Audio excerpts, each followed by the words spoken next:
Well, hello everyone, and welcome back. I certainly hope you all have recovered from what I know was a hard week for you.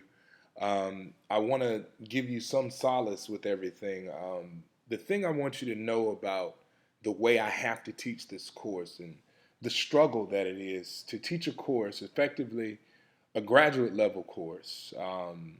And it's a graduate level course, a professional level course that has three different intersections. So, as a historian, I can teach this course. As a legal scholar, I can teach this course.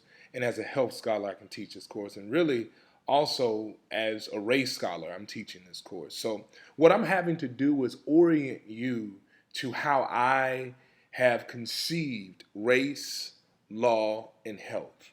And that's no easy task. So, what I try to do is effectively just throw you in the water and let you try and figure it out. These first couple of weeks are going to feel uneasy, and I know all of you have cussed me out pretty well. So, and I'm perfectly all right with that. I'm used to it. Again, I've taught this course several times over the last 3 or 4 years, so I know what to expect. I know I've gotten to a point where I'm less sensitive about people flipping out on me, but trust me, by within another week, probably by the end of this lecture series, you probably will understand everything and it should click for you. So, the next series of lectures are entitled Chasing the Boogeyman. And it's looking at the approach to race and medicine framework that I created. This was a part of what I wrote my dissertation on and a series of articles that I'm actually putting out now through several peer-reviewed journals, in which I'm talking about what it means to invoke race in medicine, right? So as you see our social media tags, if you want to talk about it, you want to look at things, it's certainly there. I will start making some updates to specifically the Facebook stuff, and you all will be able to jump in on the Instagram and other things a little bit later. Um, so again, today's going to be a long one, so it's not going to be a short lecture. I've been usually averaging about 20 minutes to 25 minutes with you guys. This one will definitely be a little longer. This is more substantive, more content, and it actually is going to start walking you through a lot of the processes that I wanted to get you to. So again, this should be the lecture that brings everything together for you. So this is about chasing the boogeyman, approaches to race and medicine, the ARM framework. Okay. So we begin with a quote by Thurgood Marshall, Justice Thurgood Marshall, whereby he says, "What is striking is the role legal principles have played throughout America's history in determining the condition of Negroes. They were enslaved by law, emancipated by law, disenfranchised and segregated by law, and finally they've begun to win equality by law." And I usually say this quote, and I ask really to kind of, if Justice Marshall would give me the leeway to add a little to what he said. And really, that question is, why in the world would the Negro trust the law? The same law that enslaved, emancipated, disenfranchised, segregated. Why would they trust that this law would bring equality? Chasing the boogeyman. It's about a feeling of running from this enigma, this social enigma, this thing, this ghost, this thing that I tell you I saw it and nobody believes it, racism. I tell you I experienced it and nobody believes it, prejudice. I tell you that it's a thing that's happening in this world and nobody understands it. And particularly if it's happening in everyday life, why wouldn't it be happening in healthcare? Branding blackness, right? Branding blackness. How did this become? How did it happen? Well, we find ourselves in little old Wilkinsboro, Pennsylvania, where Dr. Elias, a dentist, refused treatment to a 6-year-old girl named Jacqueline Buford in February of 1964. What's so critical about this is, and it should strike a little bit of memory for you with the case that you briefed, is now healthcare professionals can no longer discriminate against people if they receive federal funding. So here this man Dr. Elias sits before a two-member Pennsylvania Human Relations Commission in the state office building in Pennsylvania, and he sits there effectively trying to justify, trying to make his case for why he thinks it's all right for him to justify, or excuse me, for him to discriminate against his black patients. He begins off by saying, Negroes make me nervous. He then goes on to say, listen, they make me nervous, but I'll be honest with you. I would never intentionally hurt any patient, Negro or white. I promise. I'll never do anything bad to them. But the only thing about these black people is they make me nervous. I'm a nervous wreck when I work on colored people. And I mean, because I'm so nervous when I'm around them, like I can't possibly do the correct kind of dentistry on them, the one I was trained to do. And really the problem is I don't hate the colored people. He goes on in this report, in this article, they talk about how he even says that, his fear, quote unquote, of black folk began when he was doing his internship at the University of Pittsburgh, where he would have Negro patients and they had bad breath, and that breath just made him sick. He couldn't take it. The breath stunk. Couldn't do it. But, okay, I understand that this law thing has happened in 1963, and I also understand the civil rights movement stuff is going on. So he basically tells this commission,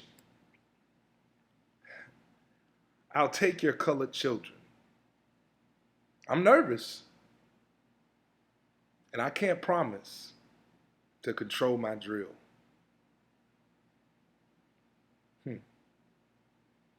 He wasn't talking about black women,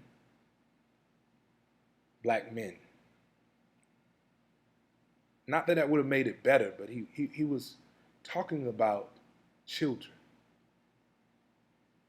A 6-year-old girl. He was talking about children. And he says he can't promise to control his drill. Branding blackness. Branding blackness. It was 1919, and Dr. Oliver O. Forward found himself riding home on the train.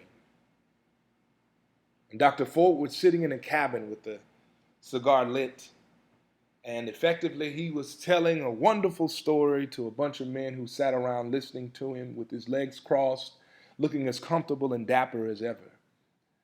When someone rushes in and they say, is there a doctor on the train? Dr. Forward acknowledges, gets up, goes to the back to see what's going on, and he finds a little girl lifeless on the floor. He reaches his hand down to this little girl, and the mother, she was so upset and crying so hard that she never even saw this man coming in. And when she finally sees this black hand peeking down out of the corner of her eye, she says, she, meaning her daughter, is not so seriously ill that I will ever consent to her being treated by a Negro. Her daughter dying on the floor. Dr. Forward puts up no fuss, no fight. He gets up and returns to his seat. He lights his cigar and goes back to telling his story that he was interrupted. And in this moment, all of the men that he was talking to, they're literally, piqued with interest, wondering what happened to this little girl. And the only thing he could say is, she's dying. And every man on that train, they lost their everlasting minds. How can you sit here and be so mean? And you took an oath. And how can you do this? This is so dirty. This is wrong. And Dr. Forward simply said, she embarrassed me. She embarrassed me. And her daughter will die today.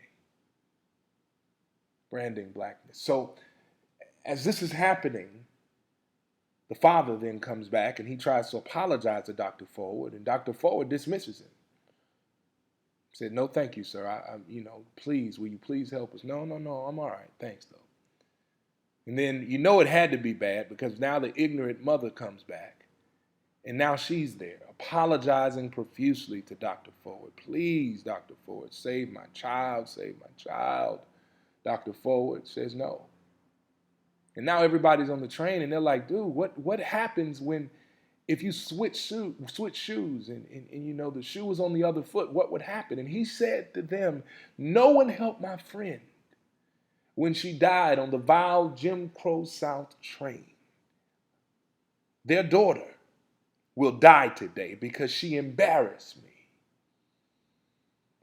And I guess as his pride subsided, or maybe it was just reality of truth, you don't talk to somebody who can help you and then poorly at that and then expect them to help you, right? So effectively Forward then, after time happens and a little time goes by, he finally goes to the back, saves the child, woo-ha, woo-ha, great story. You can read about it if you can find the citation you see with the NAACP Crisis magazine in 1918. But here we are, trying to understand, what is it that makes the life of a 6-year-old child negligible at the hands of a dentist who claims he can't control his drill? What makes the presence of a 6-year-old baby girl threatening to a grown man? What is it about race that forces a white mother to let her white daughter die to avoid being touched by a black doctor? Simply put, what is it that makes racial differences turn to racial deficiencies? We dismiss the words of victims because people were taught to be afraid and diminish the presence of these people. And in truth, we're not talking about race at all. That's not what we're talking about. We're actually talking about racism. And maybe W.E.B. Du Bois was right. In the 20th century, he said that the problem of the 20th century will become the problem of the color line. And my question has always been, how has America explained her greatest and most pervasive failure? And that's race. We say post-racial, but these stories in itself have not changed. In this post-racial society with a president that's black, he identifies as black. He's been self-selected and he's been chosen by others as black. But in this moment, the stories like that little girl, like that dentist, like the little girl dying on the train and that doctor, these stories have not changed. Maybe Dean John Jackson, who's my boss here at the University of Pennsylvania, maybe Dean Jackson has nailed it in his book, Racial Paranoia. I would have loved to assign this to you all, but I knew you'd probably be more mad than you are with me already. But he says in his book that, but it is exactly within the crevices of such real, imagined, and hallucinated trivialities that seeds of larger racial paranoia grow. When talking about race and racism, we shouldn't underestimate the potential significance of seemingly inconsequential acts. The little things, not waiting on me when I go into a store. The little things, you hear my voice and you get rude and nasty and hang up quickly, or you make assumptions that I can't afford or I cannot do. So the conversation doesn't go. The assumptions that when I walk in the room, that room suddenly becomes my deathbed as a patient. Because you as the doctor feel that black folk don't take care of themselves and don't do what they're supposed to do, so why should you give your best? So the question becomes, what is race? So we've looked at the epistemology of race, and effectively what I do is I really try to dissect and take race apart to really get to the heart of it. And when you think about race, the evolutions of it has really been this idea of the genetic, uncritically deployed definition of race, right? And it's usually used in the health sciences, but it's this idea that race in itself, quote unquote, race, quote unquote, in itself is genetic, right? So there's a black gene that is passed down from mother to daughter, and there's a black gene that is passed down. We don't know what happens to that black gene when folks start, mixing and races and all. We don't know what happens to that gene, but it's genetic, right? Then you have to also look at this idea of race being biology, right? And biology is noted as something that's environmentally adaptable, but not a part of the biologic system. What does that mean? So wait a minute. There's some people who are actually saying race is biology, right? And what biology is it's something that's responsive, if you will, to the atmosphere. So biology in itself, if you get a cold, your biology changes. Your body, I mean, that's just the way it works. If you get a cold, your biology changes. And what some folk are saying is that race in itself is a part of your biology or that system within your body that's reflexive to the environment. So your race can make stuff happen or make stuff not happen. Or maybe it is that your race is the reason why stuff is happening to you. That's what some are saying as well, which doesn't make much sense, right? And then there's this idea of race being a social construction, and I've distilled this down to the definition that I use in my books and in my articles. And this is more about this idea that race in itself is an optically triggered set of social cues based on racial perception. So race is not genetic, not biology, but race is more of this social constructivist kind of standpoint, whereas race in itself means that it's triggered optically. So whatever I think black is, I'm going to act a certain way towards black. Whatever I think white is, whatever I think Latino, Hispanic is, whatever I think Asian is, no matter what it is, whatever I think it is, that's going to cue certain social things in me based on those racial perceptions. So what I'm saying now is what I see triggers certain prejudices that I already have. Interesting. The epistemology of race. That's pretty much everything, if you will, in 3 short bullets. Trust me, there are a bunch of people that have written a whole bunch of books about it. So you guys can look at it yourself if you want to. But now let's try and understand it, race that is, from the epistemology of race in medicine. So epistemology in itself just kind of means the teachings, the learning, all right? So that's all epistemology means. So you hear that a lot, and I know I don't want y'all looking stuff up if you don't have to. I'll tell you what it means. But in medicine, people treat race as a risk factor to disease and behavior. So think about that. Your race not only can indicate how sick you are, but your race allegedly can dictate how you'll behave. Deployed in health services as a variable. So basically, you check this box and it already tells me how sick you are and how you're going to behave. Genetic. I'm going to just whisper that and see if that does anything to you. And then there's this other weird thing about race when it comes to race in medicine that they say, and that they automatically say that race represents some level of inequity. So there's this kind of built-in thing when somebody says they're black, there's this built-in notion that, hey, when you're black, you're sicker, you're bad off, and we got to do way more stuff to you. That's racial profiling in medicine, if you don't know. We got to do all of this stuff to you because we black folk have a propensity of blah, blah, blah, and blah.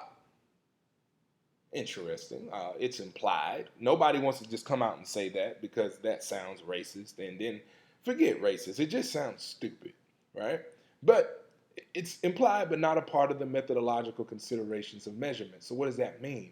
It means that we just put a variable in a data set or in a survey and you check the box, and then when we run the data, we basically say, well, this is what happened, and we're going to assume the reason why black folk are doing less stuff than whites is probably because of this implied inequity.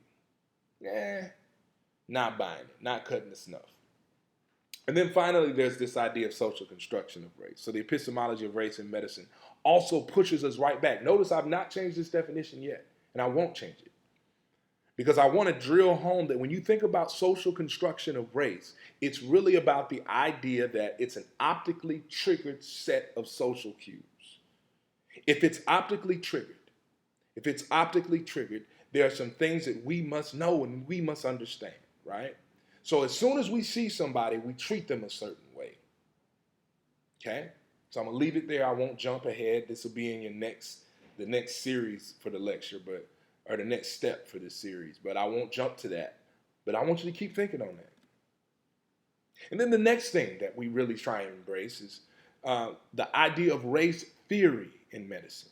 Race theory in medicine. So a lot of the theories that have been purported when it regards to race in medicine have been really missing the mark, right? Because you have fundamental causes theory, whereas they talk about the links between SES status, so social economic status, and mortality. So this is really about the idea that your class really determines health outcomes, right? So it just so happens inherently that race and class are oddly linked in some weird way. But it's not race, it's class, so it's SES. That's not what they're saying in the fill in and link article by any means, but that's often what's interpreted is that, oh, it's not an issue of being black. It's just, if you don't have enough money, of course you're going to be sick. We'll see. And then oddly, you have Barbara Reskin, her interpretation of race theory, which is really looking at this idea of systems theory, where she connects the subsystems of inequity to poor outcomes. So effectively, if you have poor education, you live in a bad neighborhood, you're going to probably have bad health. And what she's saying is, you can't fix the bad health until you fix the bad education and you fix the bad neighborhood. You can't fix the whole system without fixing all the subsystems. I agree to that some, but of course that complicates everything because nobody wants to talk about that kind of crap, right? So then lastly, we go back to the same definition. I hope you understand how important this is. The social construction theory of race, right? Not going to read it again. I'm tired of reading it. But the reason why it's there is because the American Sociological Association actually said we're going to accept race as a social construct. Remember, optically triggered. And it optically triggers social cues. All right, cool. So if it does all of that, then we as ASA, we're going to invite this in. We're going to say, hey, well, this is the standpoint we're coming from. But how in the world do you design a study based on that? When all your studies still, even if you say in your article, hey, this is about the social construction of race, we believe in the social construction of race, but not one variable in your article addresses how somebody looks. I'll get to it, I promise. So that's, again, yeah, that'll be your next standard, your next step in this work. So I saw a lot of the gaps when I was working on my dissertation. I saw a lot of these gaps and I was just not pleased. I was not happy. I said, I got to do something. Like somebody has to do something to start addressing not only the theory of race in medicine, but how you actually can take a theory of race in medicine and make it to where you can apply it to specific issues and concepts, right?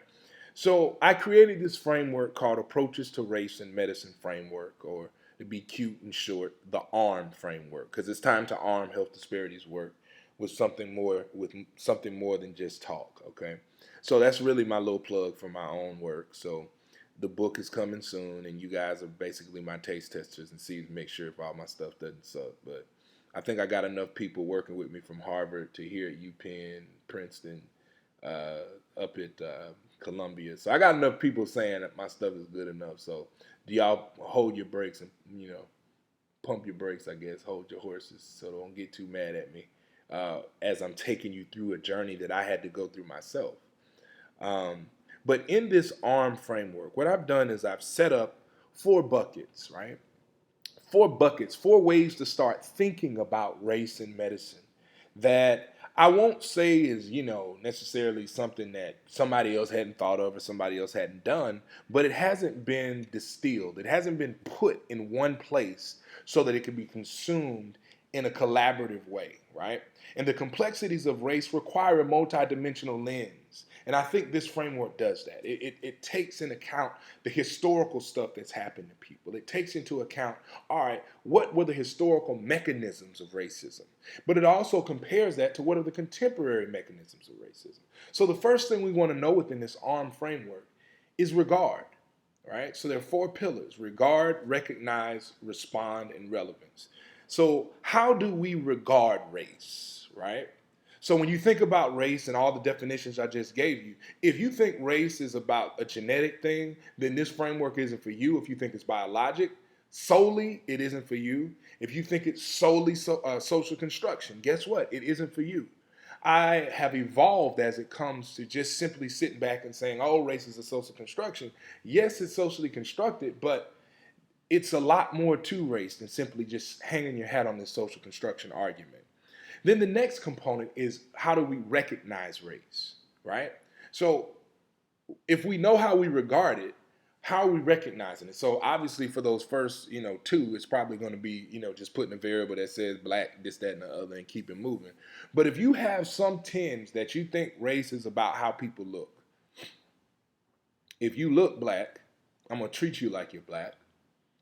If you look white, I'm going to treat you like you're white. You may not be either one of the two, but I still will treat you accordingly, right? So how do we recognize that? So then the next one is how we respond to race, right? So as it regards as patients, how do patients respond to racism in healthcare? And how do doctors deploy racism? Because those are responses to race. Racism is an action. It's an action towards somebody. So how does one accept it? And then the other way to look at this response to race is, how are people delivering it, right?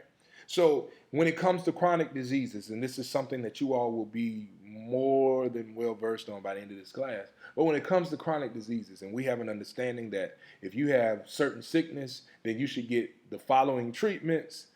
All white people get it, all these other people get it, but then when you see black patients are getting less than everybody else, what's up with that, right?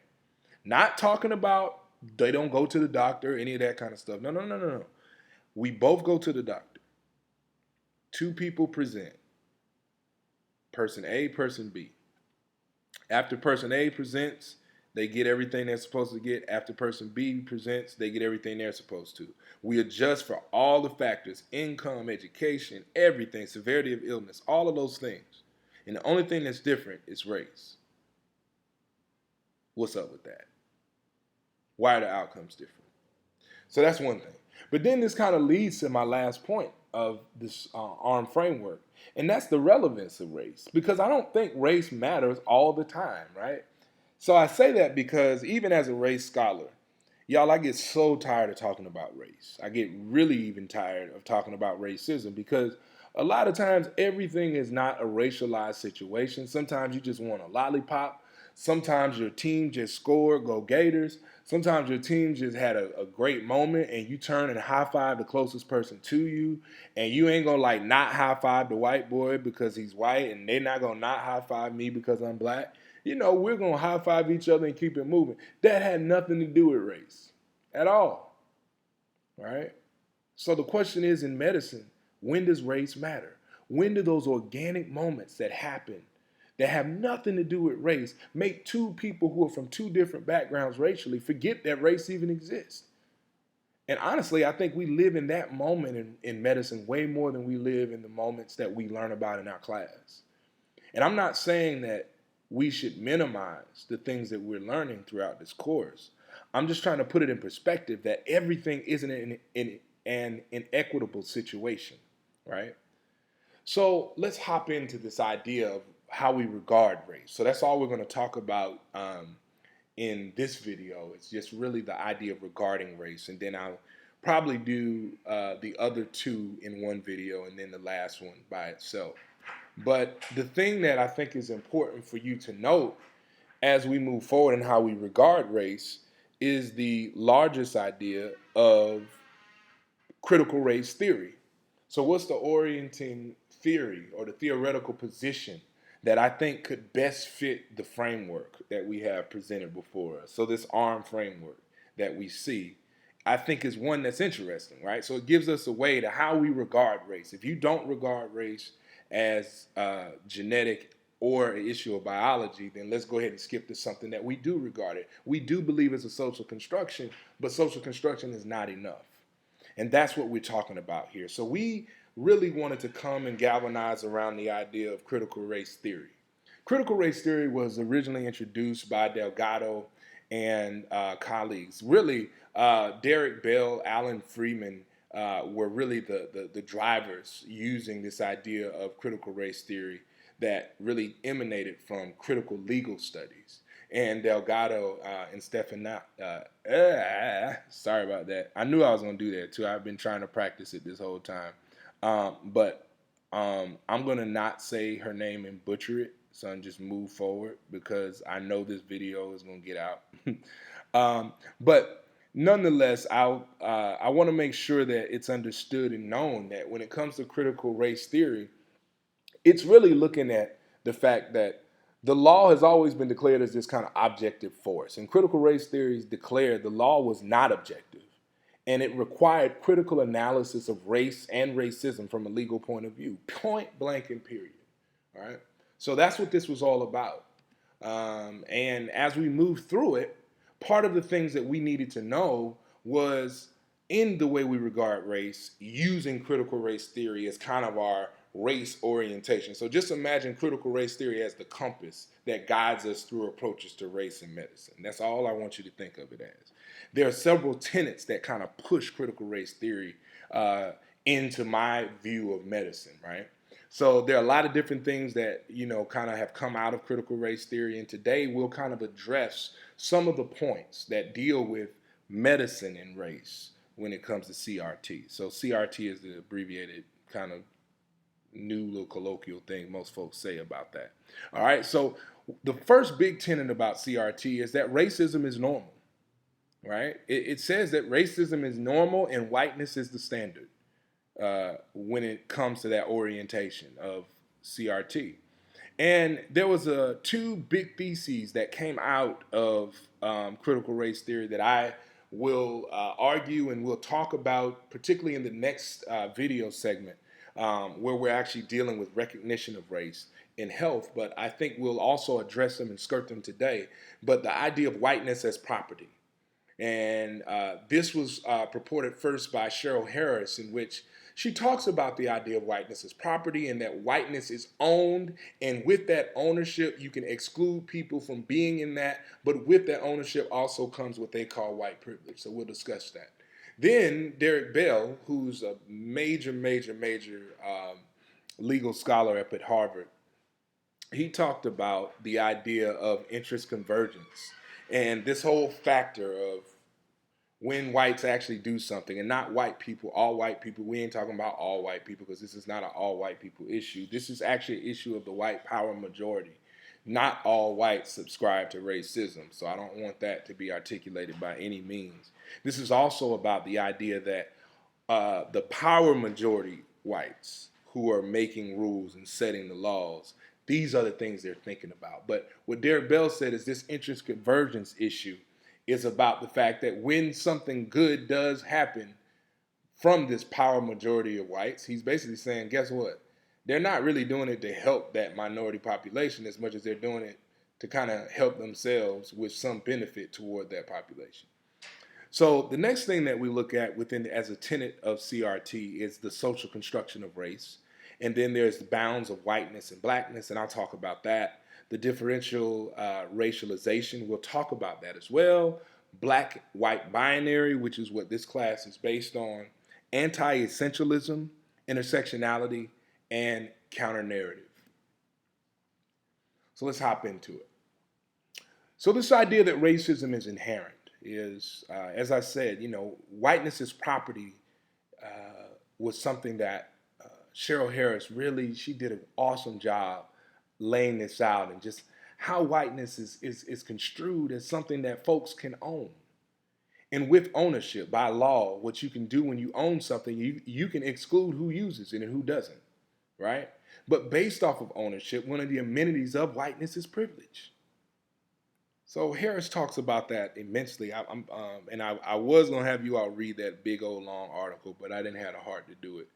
Um, with the interest convergence and whiteness as property, I just felt like it was too much. But one of the other things that Derek Bell talked about is this idea again that when interests converge, so when white folks believe in the power majority, that is, not just white people, but when whites in that power majority believe that this is of interest to the specific group as a power majority, they don't mind, acquiescing and saying, all right, you know what, we'll give them health care because we make money off of it. Now, it won't be the best health care, but we'll give them something because we'll at least get paid. So in medicine, we've seen this, right? We've seen this. We've seen this in medicine through racial profiling in medicine. And Dorothy Roberts, in the book that I suggested for you in this course, I didn't want to require a reading, but she's one of my mentors here at Penn. And one of the things that she really discusses is the fact that medicine is the only discipline that sanctions racial profiling. While we know the police do it, and they've done a pretty damn good job of it because they are basically killing folks, at a nice little clip. But we know that racial profiling exists in other places, and it shouldn't. But within medicine, it exists. And not only should it, but the science, the research, the educational training, and practice all suggest that it should exist. So in itself, the profiles of black folks in medicine are inherently racist. And we'll talk about that, and we'll definitely explain that as time goes on. But those profiles, I don't think racial profiling at its face would be bad if we weren't talking about race as a genetic issue or biologic issue, but talking about this more socially constructed way of race, way race happens as a racial profile, then that will make sense. But they're talking about race as more this biologic kind of genetic thing, and it's inherently racist, most of the stuff that's coming out. Then the other thing that we see is as these tenets of CRT, as it regards to racism being normal, is differential treatment of race and ethnic minorities upon clinical presentation. So upon clinical presentation means when you go to the doctor. So I want you to think about this. We both have diabetes, person A, person B. When person A goes, the foot check should happen, your A1C3 should be checked. Person A goes and they get everything. Person B goes, they get one of the two. Person C goes, they get nothing, right? So what we notice is that race is the one thing that divides A, B, and C. Class divides B and A. So we probably see a difference as to why maybe the A1C3 didn't happen or something like that for B. But that's not enough. That's not a big enough sample for me to say, oh, this is racism. No. But what I'm telling you is that for decades, we've seen differential treatment upon clinical presentation of racial ethnic minorities. Decades, centuries, where blacks have been treated poorly. Native Americans have been treated poorly. Latinos have been treated poorly. When we see that, you're asking this question, are you trying to protect your property of whiteness, right? Medicine profiles by race, which means if you read any racial profiling literature, the stuff that quote unquote they really call it standards of care, right? So when you call it standards of care, you're telling me that when I see a black person or somebody who's Latino, when I see them, the first thing that I should do is overtreat them because typically we know that they're not getting and doing what they should be doing. That's what the profile says. But don't you think it's ironic that when you start measuring who's getting what, the category and the group that all the research says should be getting the most stuff is still getting the least. And it's not happening just now, it's been happening forever. Then let's look at this interest convergence issue as in the context of medicine. So again, like I said, I found an article, I think it was in the 60s, late 60s, that is be in my book, that's talking about this idea of of physicians and particularly hospital administrators finally just biting the bullet and starting to see black patients, because they said, you know what, we might not like them, but at least we know the government is paying us money to treat them. So they don't have to get the best health care. All they got to do is be here long enough so we can get our money. Interesting, right? So what happens next? When we get through these ideas of interest convergence and we get through these ideas, you want to see this in action. So when you're thinking about the regard of race, you're really thinking about it from this perspective. Let's look at the legal approach to racism, because a lot of folk want to say, oh, racism doesn't exist. But not only does racism exist, it exists here in the United States, but not only does it exist in the US, it exists all over the world. And I'm going to tell you how structures, governments have tried to deal with it in this way to say, you know, we ain't racist, but we're going to pass these race laws just in case we are racist, right? Brazil, the law of social quotas, so basically their affirmative action law, passed in 2012. It's 2015 in case y'all didn't check your calendars. The United Kingdom passed the Race Relations Act in 2000. It's 2015 in case y'all didn't know. After the Civil Rights Act happened in 1964 here in the United States, Australia said, we might want to do something too, because we haven't been doing the Aborigines right. So let me go ahead and pass this Racial Discrimination Act of 1975. Okay. And most of y'all won't know this now, but you certainly will know it by the end of class. The Affordable Care Act actually passed a provision in 2010, reaffirming, if you will, civil rights based on race, color, creed, and now the new one, sexual orientation, in 2010 in that Affordable Care Act. We'll talk about it later. Regard race, critical race theory. How have the laws responded to race? How have the laws been racist? And I think you all saw that in the brief that you had to do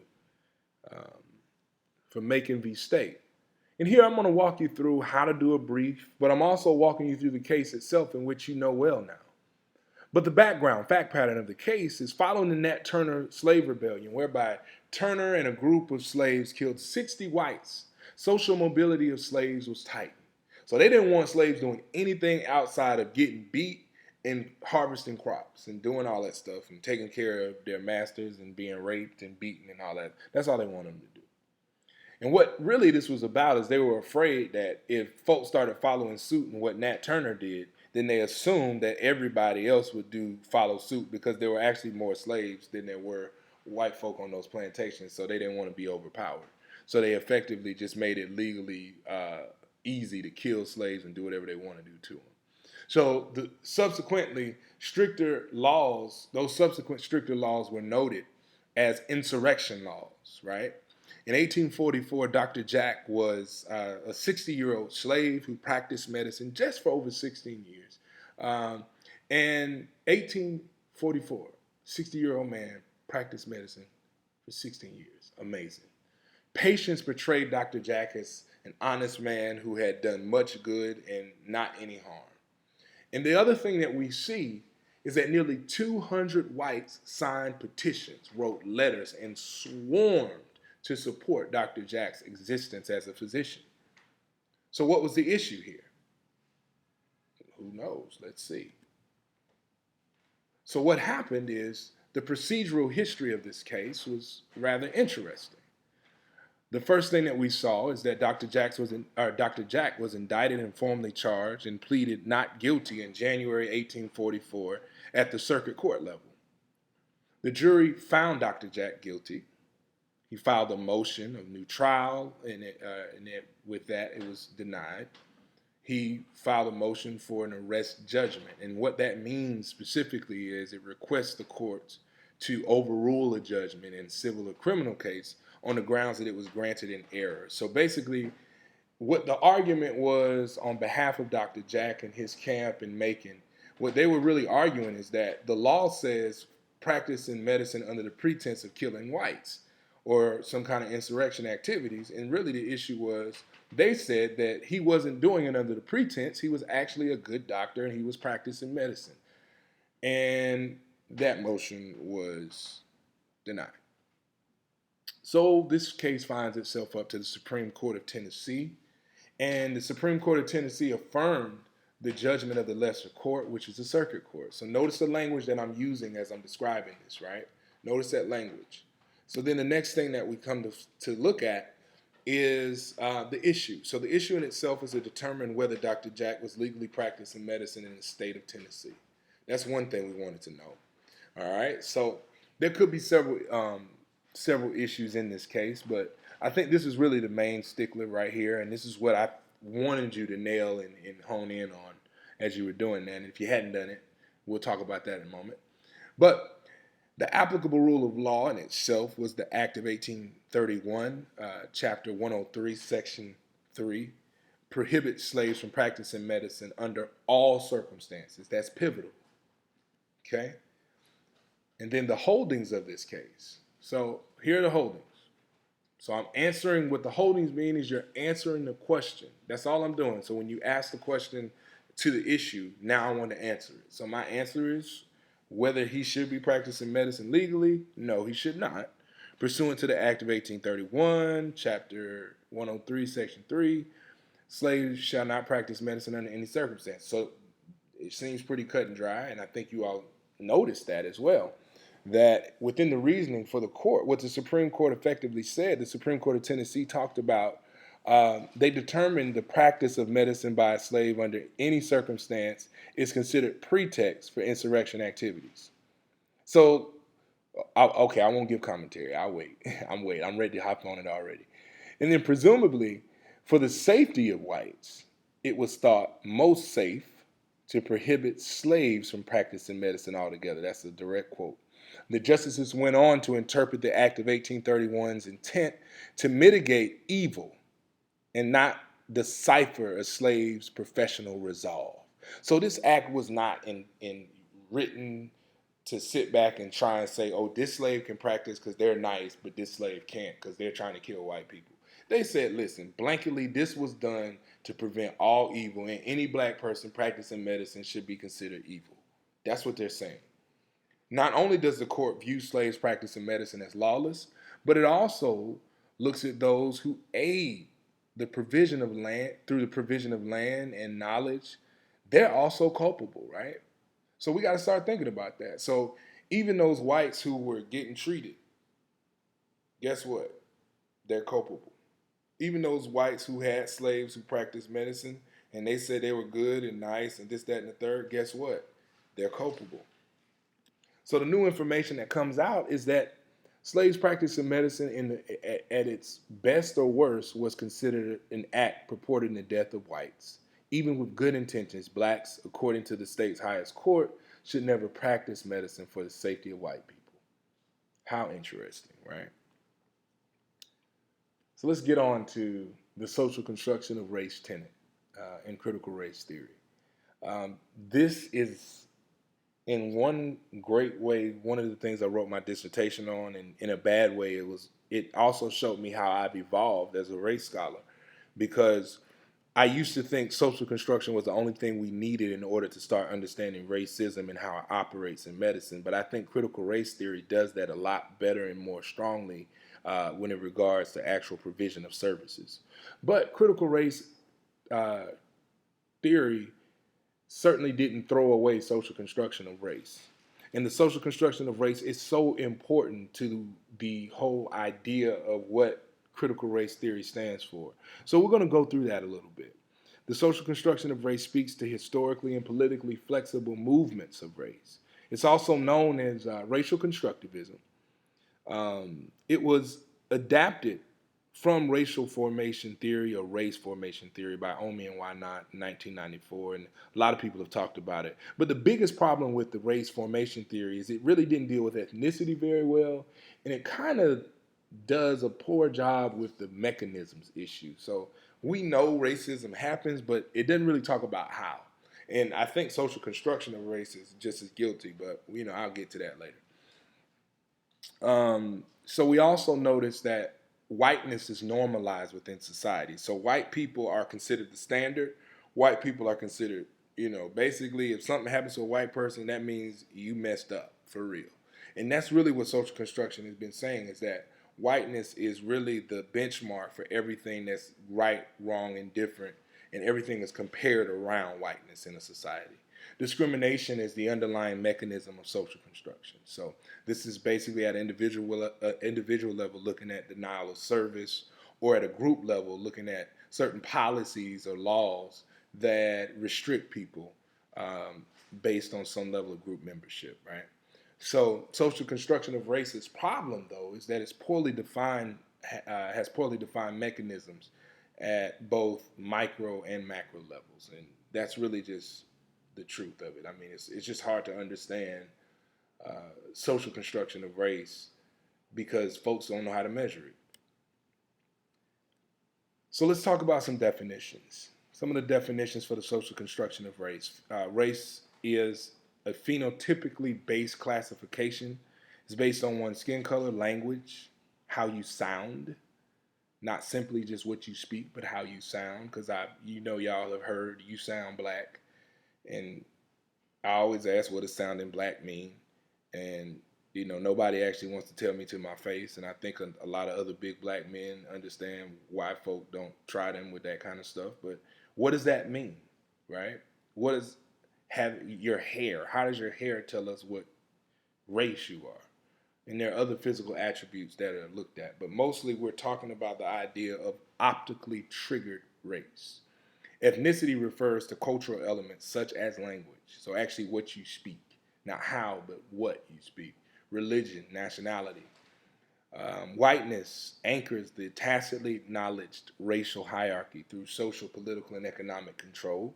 So not all white people are bad. I'm not saying that at all. Not all black people are good. I'm not saying that at all. But what I'm trying to get across to you is that a power majority of whites have come together to create a system that has been held miraculously intact for a very, very long time. And within that system, a hierarchy has established itself based on this very system. And within that system, whiteness finds itself perched at the top. And then secondly, blackness. When you look at the studies, when you look at the social construction of race, blackness in itself has been stigmatized and placed in some odd way at the bottom of this racial hierarchy. And you'd even hear scholars at Princeton, such as Eddie Tejas, talk about this idea that people who are Mexican find themselves, and he says this direct quote, somewhere in between whiteness and blackness, right? So he's acknowledging that there's a hierarchy, but he's also acknowledging that blacks are at the bottom, whites are at the top, and those who are Latino Mexican are somewhere in the middle. Asian, somewhere in the middle. So the reason why in this class I don't really talk about a lot of the other racial ethnic groups is because we still haven't done all the litigation we need to do when it comes to the white-black binary. That's why we talk about this. And there's so much out there. And when it comes to medicine, it makes it so stark and so amazingly interesting to see how black folk have kind of gotten lost in this social sauce, if we will, how discrimination has unfair treatment based on group membership, how prejudice is ideological beliefs or stereotypes towards someone based on group membership, how those things are happening. So the tenets and theories of critical race theory that hold this social construction idea, it comes from really 4 different kinds of viewpoints. So when you think about the social construction of race and you're thinking about race and racism and all this kind of stuff, what are the lenses whereby we look at this, right? So one of the lenses that we look at this through is the black-white binary, so looking at whites and blacks. Then, as history moved forward, a lot of the literature started embracing the idea of non-whiteness, right? So you're either white or you're not white. So this came in when we saw a big increase of immigrant populations of particularly looking at Irish and looking at the Italians who came into the United States.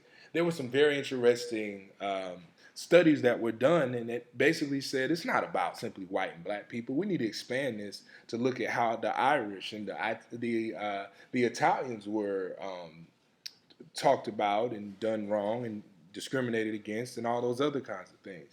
But then you see politically, so watch this move, and as a historian, you're able to see it as well. You see a shift where those who were Polish, who were Italian, those who were basically not quote unquote white, found themselves slowly being considered as white, because really it wasn't about not being white, it was really about not being black. So you saw an anti-blackness movement, and Bonilla Silva, along with Doan, they talk at length about the idea of the anti-blackness movement, where you saw Asians standing up against black people so that they could get the social capital that whites could afford them. And we'll be able to talk more about that, and you'll be able to read more about that in a reading that I'll give you next week. Colorization. So after we got past this whole idea of anti-blackness, non-whiteness, and even the black-white binary, we're finding ourselves at a moment where we're seeing a lot of people who we don't know what the hell they are, right? You don't know if somebody's black sometimes. You don't know if somebody's white. You don't know if they're Latino. You don't know what they are. So we find ourselves kind of going on this colorized system. Don't make much sense, but we got to figure it out, right? So this is where we are now. So we're back to that idea. Remember what I put as social construction of race, the optical trigger. Colorization is about the next step where we go when it comes to race scholarship. All right. So when it comes to the anchors of racial theory and the lens in which we view race theory, the white-black binary again it's the most popular even today. It anchors the racial caste. The genetic argument still holds true when you think about medicine. So folks still are trying to say that, oh, black people are genetically predisposed to be sick. It's not that black folks are genetically predisposed to be sick. Black people are socially predisposed to a bunch of crazy laws, crazy policies that have placed somebody's great-great-grandmother in a situation that now their great-great-grandchild cannot get out of. These are the things that we're talking about. And even Blonner, who's a renowned sociology theorist, talked about the idea of internal colonialism, whereas the black-white binary represents how America has effectively, and really around the globe in multi-ethnic societies, they've effectively colonialized their black people. They place two separate systems for them, and then they word it just right so it can't be understood. It's veiled behind these nice, broad terms that effectively are deputizing others to treat people badly. So when you get down to it, the non-whiteness clause then comes in. So when you look at the non-whiteness lens, it embraced ethnicity. It looked particularly at white immigrants. It tried to really embrace the ideas of assimilation and pluralism. So assimilation in itself is how well you as a racial group or ethnic group can acquiesce or do what normal white people do.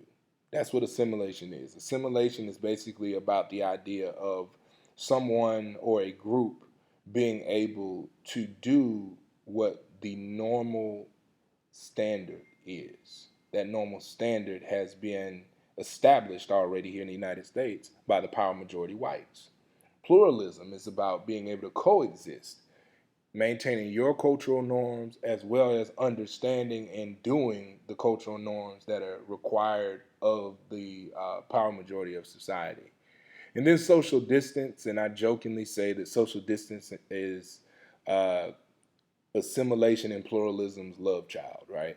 So assimilation is about, again, how much you can be more like, in this case, whites. Pluralism is about maintaining your own sense of self, but knowing the other side of this too, having two separate societies where you have your own sense of self and your own culture, but then you also have in that same breath and time, you have your ability to act and be guided within the broader cultural norms of society. So what social distance does is, if you can imagine a point A and point B going from west to east, and east being whiteness, West being blackness. What social distance is saying is that when your ethnic group is dropped into this line of social distance on this road, you're trying to get as far east as possible. You want to be as far away from blackness as possible, as close to whiteness as possible. So what Asians had to do after they endured so much degradation, so much problems, the legal angst that they had to face was just absolutely deplorable in the early 20th century, late 19th century. Very well explicated through Hanny Lopez's book, White by Law. But to understand that they were able to distance themselves closer to whites and further away from blacks. They were treated just like black people for a long time. And then they found themselves now closer, now known as that quote unquote model minority, which we know that has complications as well.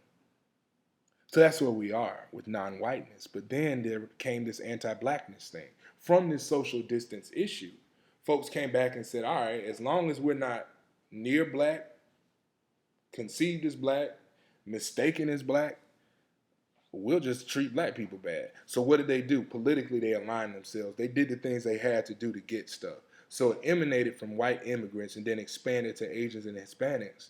What we saw throughout time was the ideas of assimilation kind of started moving over to say, see, listen, white people, we're more like you. We're doing the things you want us to do. We're saying and speaking the way you want us to. We're getting the education. We're not like black people. See, those black people, they always sick and, they don't go to school and they don't have great education. They're lazy. They're always killing people. We don't do any of that kind of stuff.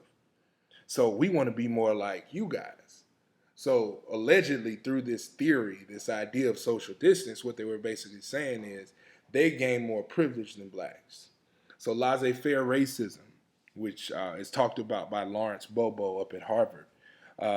Larry Bobo talks about the idea of laissez-faire racism, whereas, whites then and those who were not simply white, but it was really an anti-blackness issue, where they basically said that the reason why black people haven't gotten ahead is they need to pull themselves up from their bootstraps. So the bootstrap argument, that we've given them everything they need to be successful. There's no reason that they should still be living the way they live. Ha ha ha. That was like a joke, I think. But looking at this anti-blackness movement really has gained traction, and I don't think it's lost much traction, because it's amazing to me that Eric Garner can die, that Trayvon Martin can be killed by somebody who's not even a cop. And now we've seen that this jerk has still been able to walk around on the streets the way he has. We've seen the true George Zimmerman. But Trayvon Martin is dead. His case is over. It's already been litigated. It has already been determined he was a thug before everything came out. Now we know who the real thug is, but guess what? It didn't matter because it was Trayvon's fault. These are the ways that the branding of blackness have happened. So George Zimmerman wasn't a white man, right? So this is an anti-blackness scope. It helps us understand that. And then the other thing that we talk about is the whole piece of colorization. So when you have that lens on race, colorization means something, right?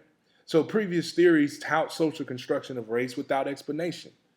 So multiculturalism makes classification harder. So when you got people that you don't know what they are, that makes the whole trying to be racist against them even more difficult, right? So you can't really walk up to them and say, hey, are you black? Because if so, you can't come in here, right?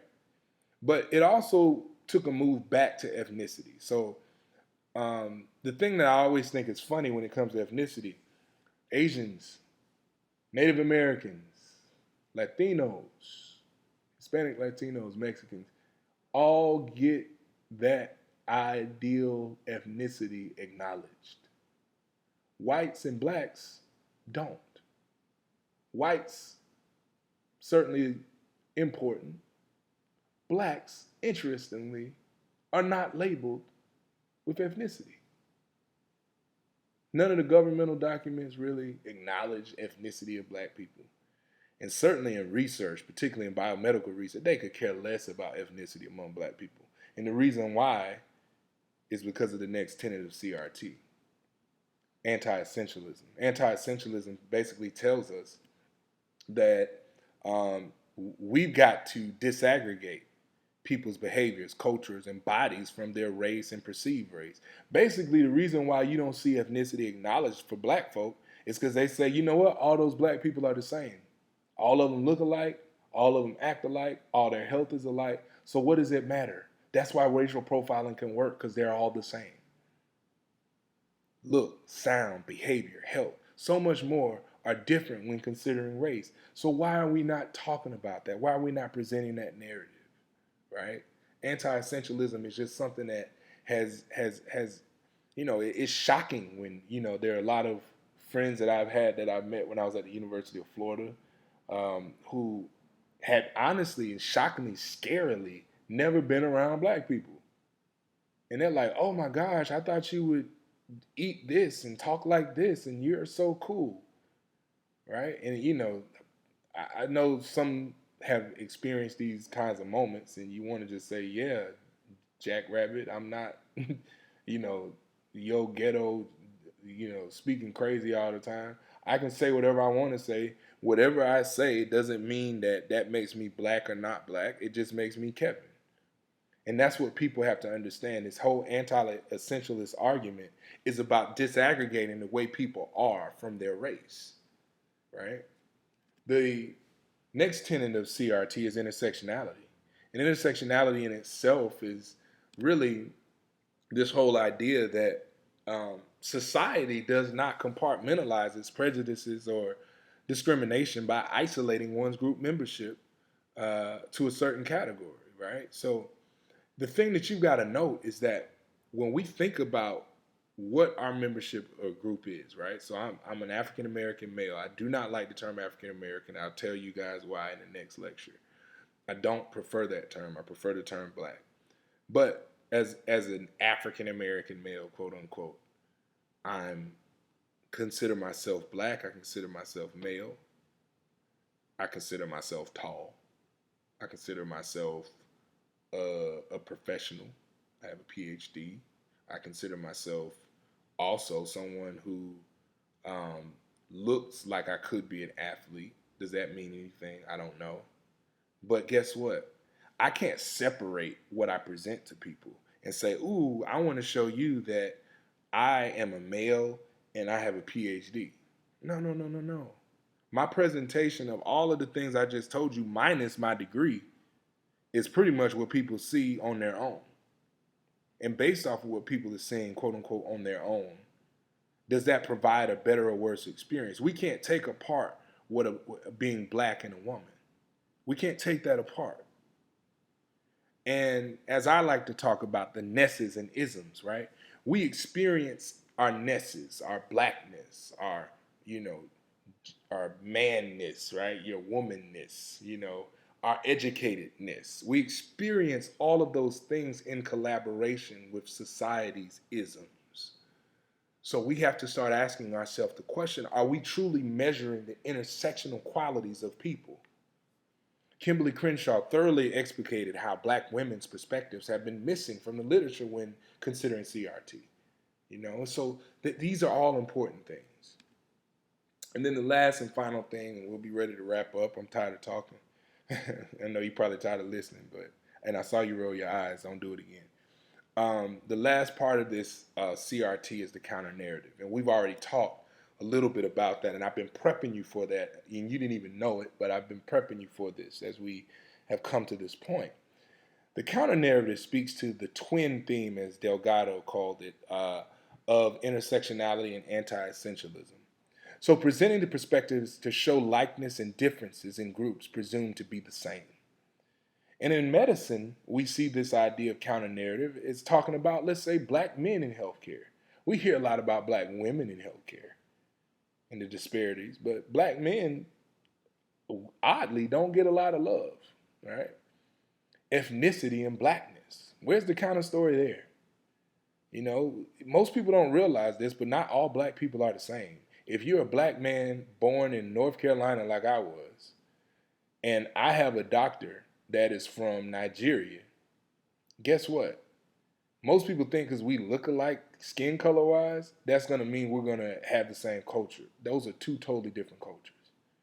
We have to start discussing ethnicity among blackness. There's a counter story there. And then there's this old thing called religion. So I laugh because literature, let's say literature in the 90s and even early 2000s up until about then, a lot of literature was dismissing health disparities as this idea of fatalism among black people. So fatalism was this idea that black folks said, hey, I don't need to do what the doctor told me to do because God got me. You know, my fate is predetermined by God, so I believe in the Lord and I'll go to heaven. I'll be all right. I'm not taking medicine. Well, research is now telling us that religion is not as much as an important factor in folks' lives as it used to be. Folks don't go to church as much as they used to. Folks don't even align themselves necessarily with a religion as much as they align themselves with spirituality. So I got a little paper coming out, Ain't Saying Amen. Religion and blackness, where is it gone? Right? So we got to start looking at those intersectionalities as well. And there's some many other ones that, you know, I'll test you on and we'll talk about throughout the course of this class. But, you know, we've got to start thinking about that. So going back to the slide I showed you all previously, which is looking at the racial health disparities narrative, the other counter narrative that we have to present is this idea of how do we present a different narrative as it regards to racial health disparities. We know that we've been getting that health difference narrative. You all know that well because you've had to write on it now, twice. And we also know that health inequity means a whole lot more.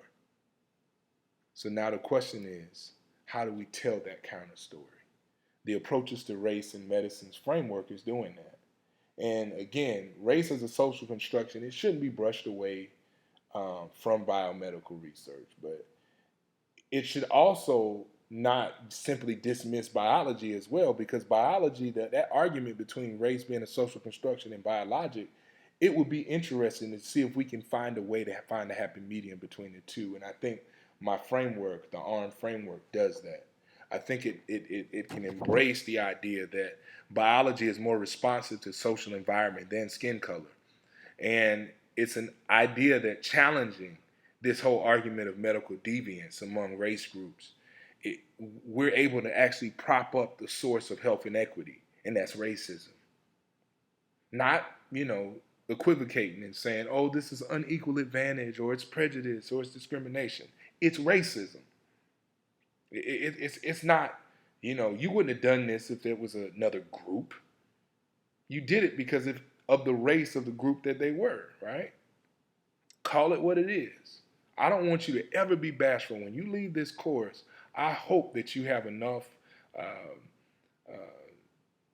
confidence to approach your work with the veracity that I'm trying to instill in you. When you're writing, you're quoting directly. I want page number. I want citation. I want everything, because people are going to challenge you. I can't go around the country speaking the way I'm speaking and just talk fluffily without any kind of documentation. Y'all mad because you got to do citations. Trust me, you want to know where this stuff is coming from. Some of you may not believe a lot of it. You can go and read what I read, right?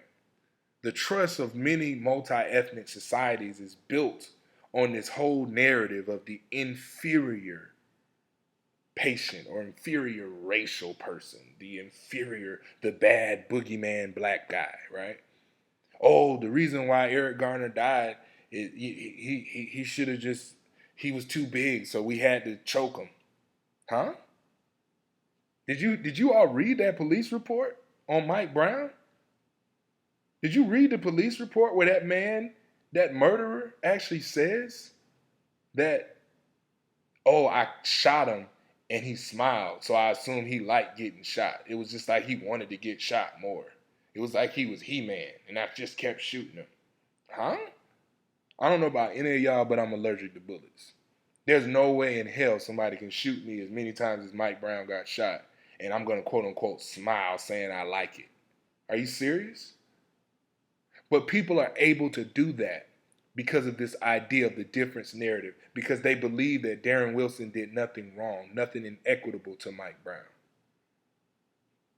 The ARM framework It's taking this same idea of police brutality and racial profiling in policing, and it's bringing it to medicine. The thing that I want to stress to you all is this. No matter what you do and where you go, people are going to oppose what you say and what you believe. And the thing that you have to know, that a lot of times you may be wrong, but then a lot of times you may be fighting and facing inequity. And you would hope somebody speaks up for you. This is your opportunity using this course to learn how to speak for others. So thank you so much. Thank you for your time. Your next video will be posted on Wednesday. On Wednesday is going to be your next video. You all will have a quiz on Wednesday morning. All right?